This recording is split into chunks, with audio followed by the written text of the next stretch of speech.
This is Selena Yvette, host of Stories from Planet Earth. Thanks for listening to the following show on Public House Media.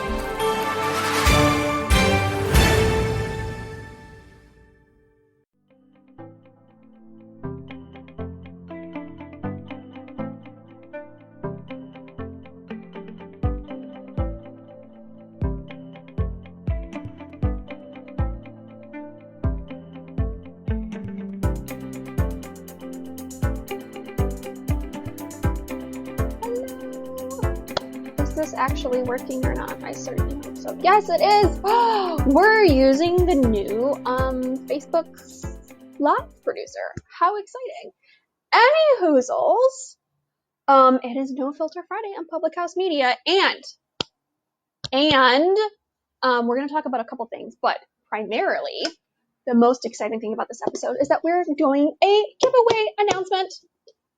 A giveaway announcement. So stay to the end of the show and we will talk about this. My desk is so messy. It is ridiculous. It's been on my to-do list to clean my desk for, I don't know, like 3 months.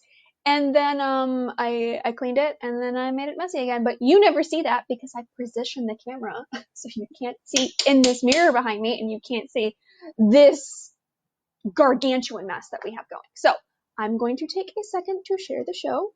And then we will get on and popping. I don't even have a drink this week. It's Corona time, y'all. It's hard out here in these COVID-19 streets. So we will take a second to share the show. Sharing is caring. It's very, very important. Oh, look, it popped up right away. I see you. I hear you all as well. Thank God, David Bobke. Thank God. Okay, so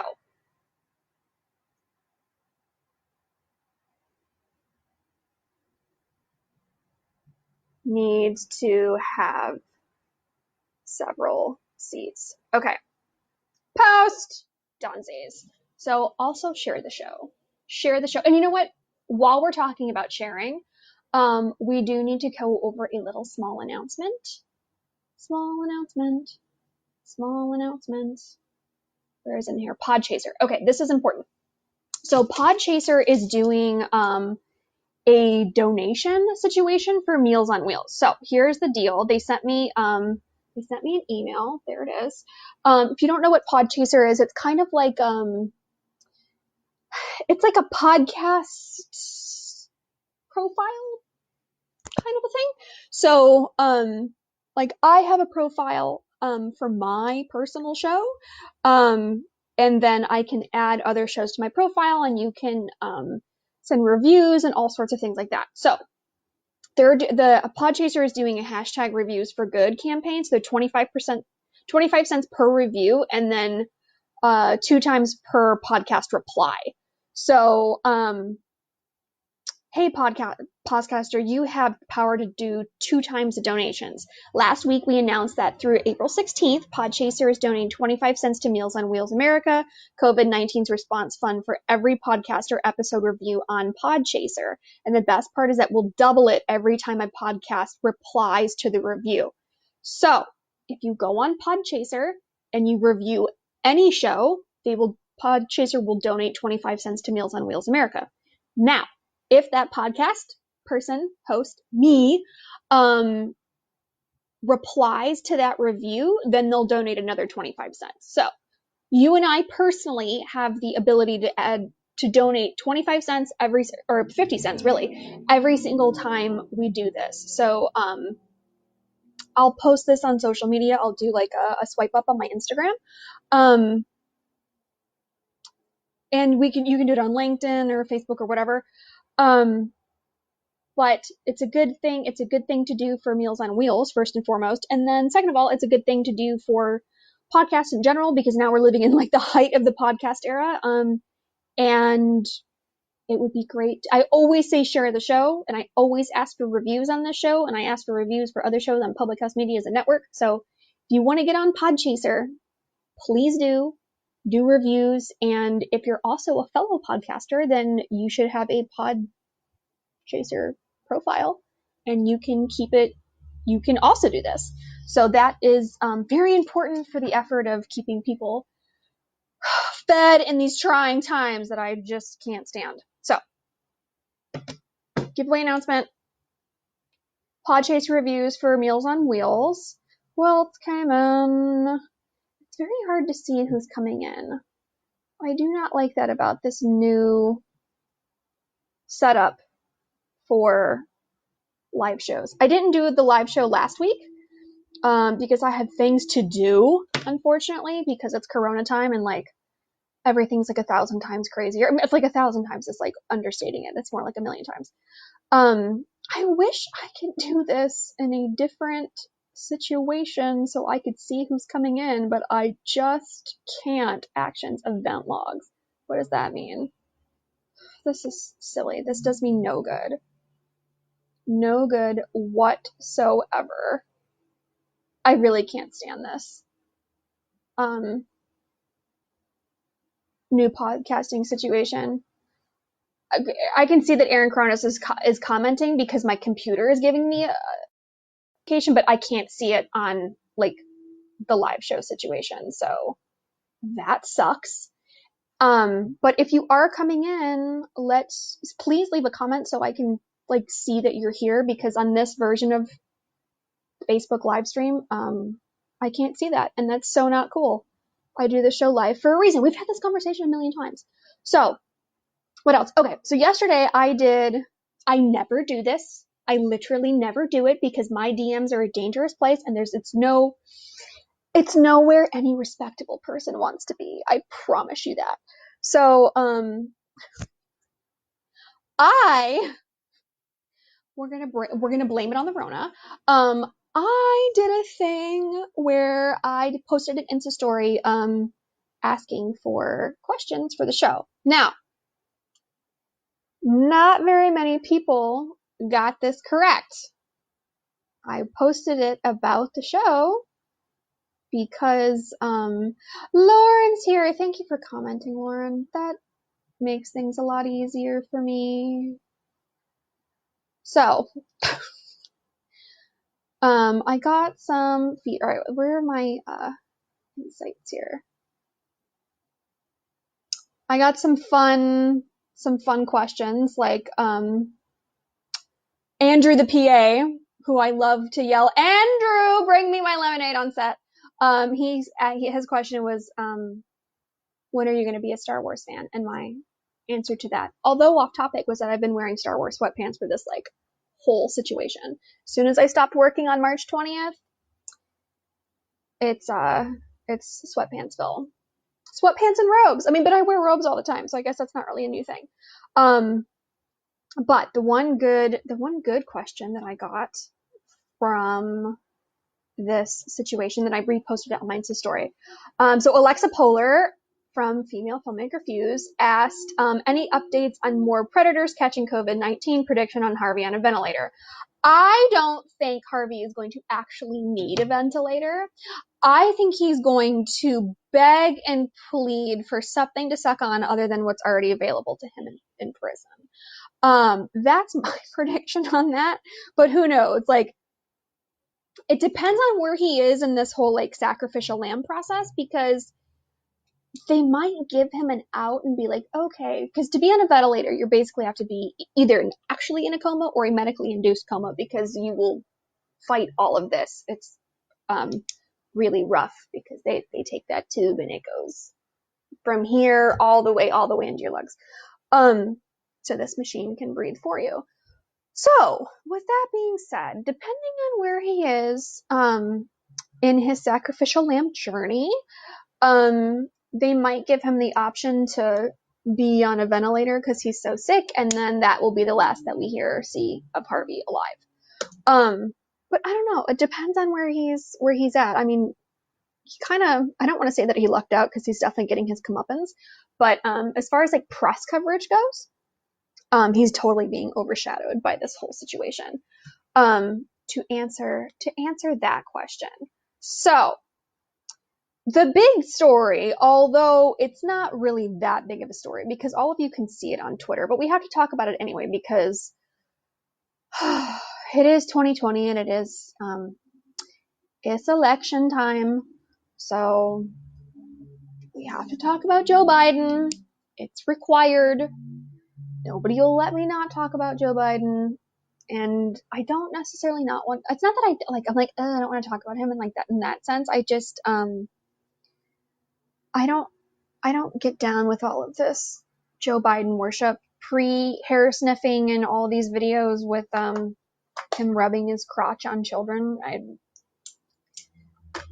prefer to just keep him tucked in the peripheral, if all possible, but usually that's not a possibility. And now it's not a possibility at all. We have to do this. Okay, so Alyssa Milano cannot, she is physically incapable of sitting down, which is really strange because she doesn't have a job to go to. So you can't have a seat out of the several seats that she should take. I don't really get it. So she came out on Twitter, because that's the only place she can come out, and said that, you know, such and such happened to her as a child, and then at 15, and then at 20, and then at, you know, some other age, that all of these, you know, sexual assaults happened to her, which is all well and good. And then at the bottom of that tweet, because we're working with 240 characters now, remember the days of 140? That was life. So at the bottom of this, she's like, the poster child of believe all women, believe survivors, blah, blah, blah, blah, blah, blah, is like, I'm still endorsing Joe Biden. Not that anybody cares what Alyssa Milano has to say. I'm still endorsing Joe Biden because of whatever lame excuse that she gave.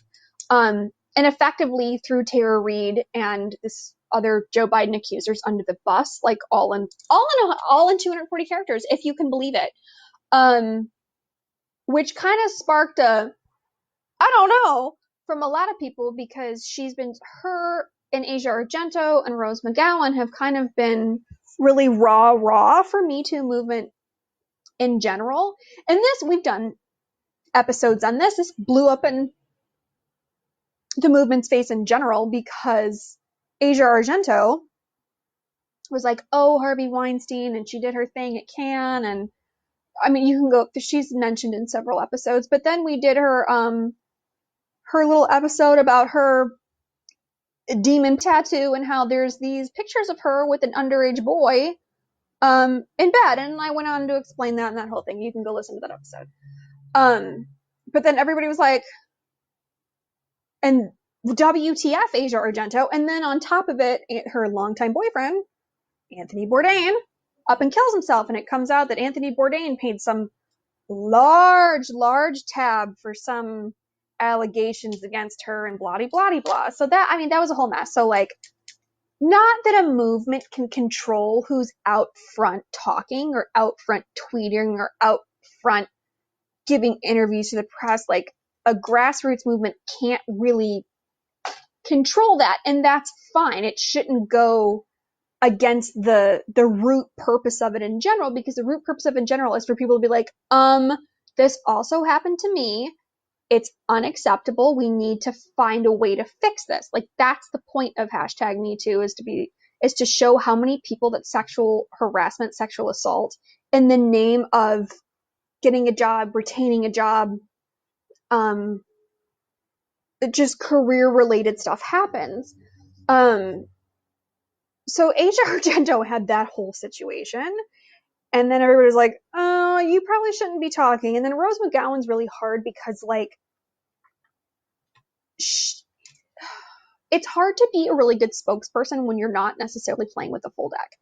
And it's a tall order for somebody who's been through the things that Rose McGowan has been through, for her to be playing with a full deck. Like, you're reaching at that point. So that's kind of understandable, but like, she's just not always the best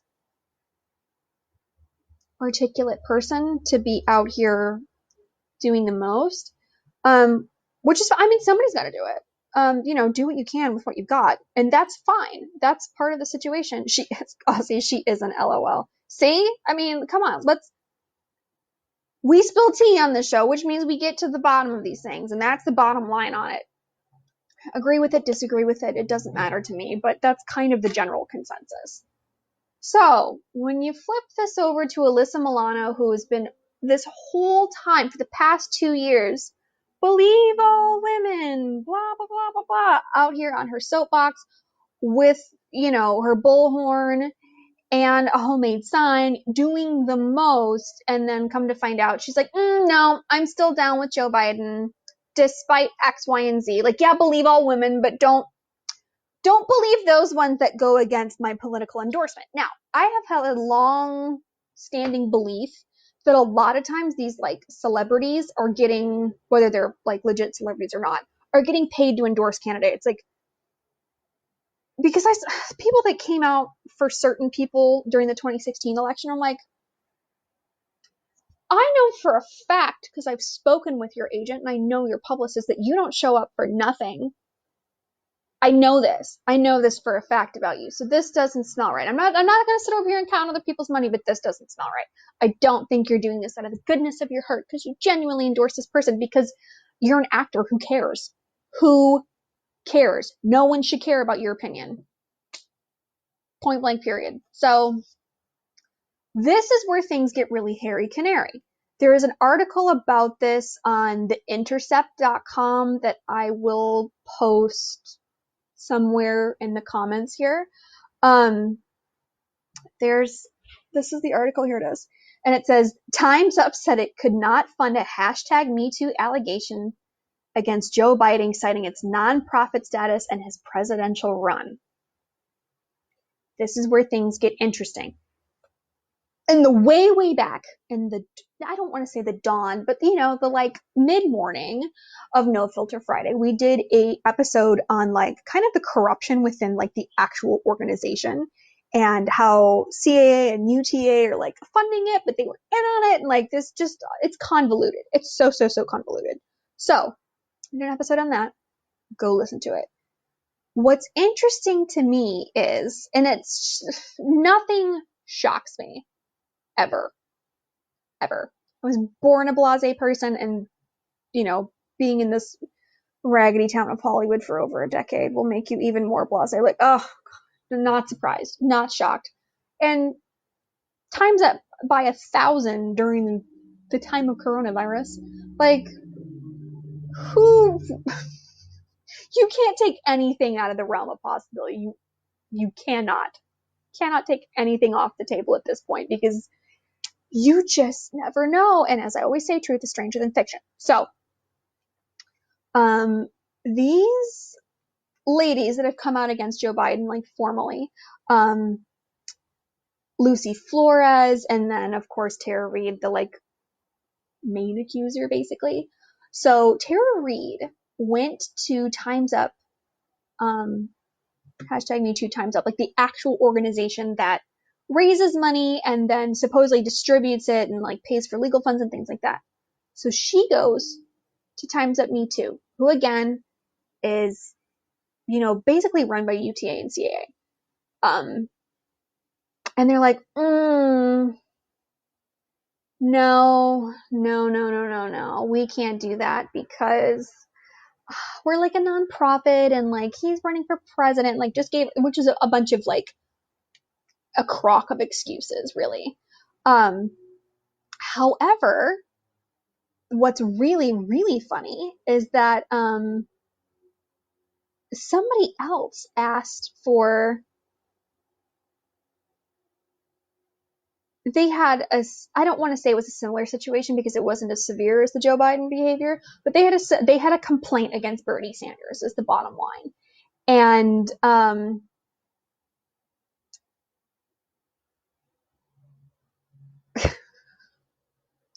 they helped this woman with an allegation against Bernie Sanders, who was also up until a couple days ago in the running. So this doesn't hold water. So this is a really long article, and I'm only going to read you this part of it because this is the meat and potatoes of it. By February, she learned from a new conversation with Time's Up, which also involved director Sharon Tajani, that no assistance could be provided because the person she was accusing Biden was a candidate for federal office, and assisting case against him could jeopardize the organization's nonprofit status. If you had any questions on how corrupt our government is, or these political organizations are. That should tell you everything. They're not out here to actually help you.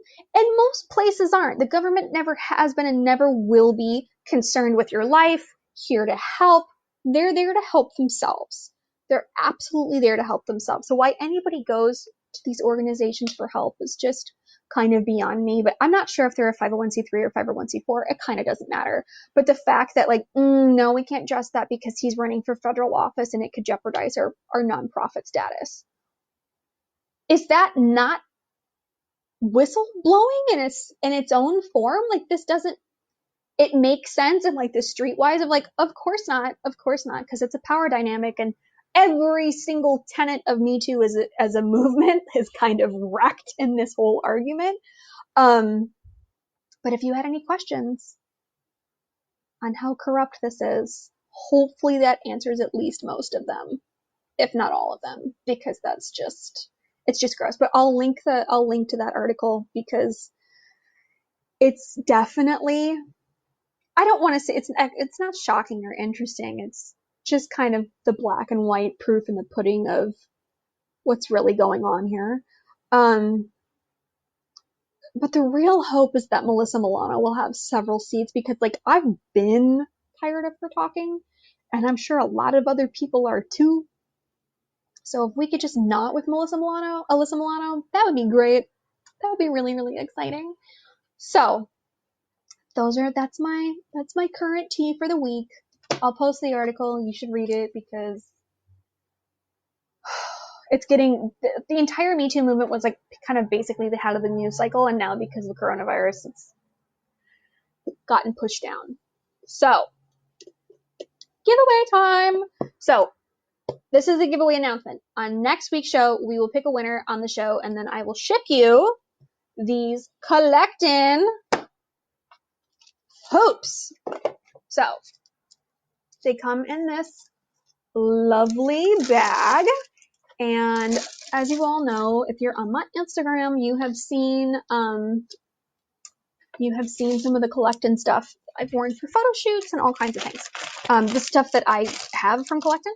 So, here's the tea on me. I feel like these hoops that are Hoopsie by, they're a collaboration with Collectin, Hoopsie by Rexy. She's a really interesting person. These just look so much like handcuffs to me that I thought they would be a perfect giveaway for this show, because this is, these little, the silver bracelets are going to be what a lot of people are wearing in the time of Me Too and Corona. So I don't have pierced ears, so I can't like put them on for you, but that's what they look like. They're super cool. They're very Gretchen Wieners-esque of, white gold hoops. They're not actually white gold. But they look like big white gold hoops. So I will do a drawing for the winner next week, and then I will ship these to you. So let me put these back, and I will ship it to you with the box and the dust bag and all that. So how you enter the giveaway for the hoops is follow me on Instagram, follow Collectin on Instagram, follow Public House Media. Or if you're not on Instagram, you can also do the Facebook situation. And then in the comments of either this show on Facebook or of my Instagram post that I will put up for the giveaway for these, leave a comment that you entered, and what should our and then leave the two emojis, the ear emoji and then the ring emoji, so for earrings. And then we will draw a winner for these Gretchen Wieners-esque white gold hoops on the show next week, and I will ship them to you, and you can they can be your quarantine bling. How about that? So that is enough. No Filter Friday for 1 week. If you didn't catch the show, because I didn't do a live show last week, go listen to the podcast version of the show that I did last week with Alana DeFreitas, because she's doing a hashtag MeToo Time's Up documentary. So we talked about that, and it was delicious. It was grimy, y'all. It was grimy. And before that, she made this movie called Before the Dawn, I think. So we've become Instagram friends, and it was just a really, really interesting episode, and we talked at length about the predator prey dynamic and lots of statistics and like really, really juicy stuff in there. So go back and check out that show if you haven't already. And then, of course, also check out other shows on Public House Media, like Choose to Rise and CG and Cell and all of those other fun shows. And I will come Quarantine Bling. That's right, David Bobke. And then next week we'll draw a winner and we'll see what happens in the rest of this crazy, because Los Angeles' lockdown got extended until May 15th. I mean, it doesn't matter. Oh, and also Burning Man got canceled today, which is, by the way, is in between August and September. So be prepared to do long haul, because this is not going away anytime soon. So that is enough No Filter Friday on Public House Media. I will see you all next week when we do our drawing for our giveaway for our hoops, our quarantine bling. And it'll be super fun. So see you later, guys. Bye, bye, bye, bye, bye. Bye, bye.